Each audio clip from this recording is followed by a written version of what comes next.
தெய்வீக தர்மத்துக்குள்ள நீங்க வந்துட்டீங்கன்னா, அருள் சார்ந்த வாழ்க்கைக்கு வந்துட்டீங்கன்னா, இறைவன் தான் எனக்கு வேணும். எனக்கு இந்த பொருள் எல்லாம் தேவையே இல்ல. எனக்கு இறைவன் மட்டும் இருந்தா போதும் அப்படின்ட்டு நீங்க அருள் சார்ந்த வாழ்க்கைக்கு, ஆன்மீக வாழ்க்கைக்குள்ள நீங்க வந்துட்டீங்கன்னா, இது எல்லாம் விட்டுடலாங்கிறார் கீதையில. நீ என்னிடத்தில் சரணடைந்து விட்டால் எல்லா தர்மங்களையும் விட்டுவிடு. எல்லாத்தையும் நீ விட்டுடு. நீ என்ன சரணடைஞ்சிடு. அப்படின்னா என்ன? அந்த தூய அறிவிடத்திலே நாம் நம்மை ஒப்படைத்து விட வேண்டும். அவ்வளவுதான். நீ தான் எல்லாமா இருக்கிற. நீ எப்படி என்னை வழி நடத்துறியோ நடத்து. உன்னிடத்திலே நான் என்னை ஒப்படைத்து விட்டேன். என் வாழ்க்கை உன் கையில. நீ எப்படி என்னை வழி நடத்துறியோ அதுவே என்னுடைய வாழ்க்கை. இந்த உடலும் மனசும் உனக்கான கருவிகள்.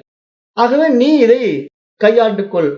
உன்னுடைய விருப்பப்படி இதை நீ பயன்படுத்திக் கொள் என்று நாம் நம்முடைய தனித்துவ அகங்காரத்தை எப்பொழுது இழக்கிறோமோ, அப்போ இந்த நான்ங்கிற அந்த ஈகோ போய் அந்த ஒரிஜினல் நான் இருக்கு பாருங்க, அந்த தெய்வீக நான் இருக்கு பாருங்க, இறைத்தன்மையான நான், அது வெளிப்படும். அது தூய அறிவு நம்ம இடத்துல பிரகாசிக்க ஆரம்பிக்கும்.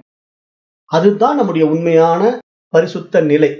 அந்த பரிசுத்த நிலை என்பது மனம் செம்மையான நிலை. மனம் அந்த தூய அறிவாக பிரகாசிக்கின்ற நிலை என்பதாக புரிந்து கொள்ள வேண்டாம். அந்த இடத்திலே மனம் இல்லை. அங்கு அறிவு மட்டும்தான் இருக்கின்றது. ஆகவே இங்கு மனம் என்பது நம்மால் ஏற்றி வைக்கப்பட்ட எண்ணங்களால் எழுந்த தொகுப்பு.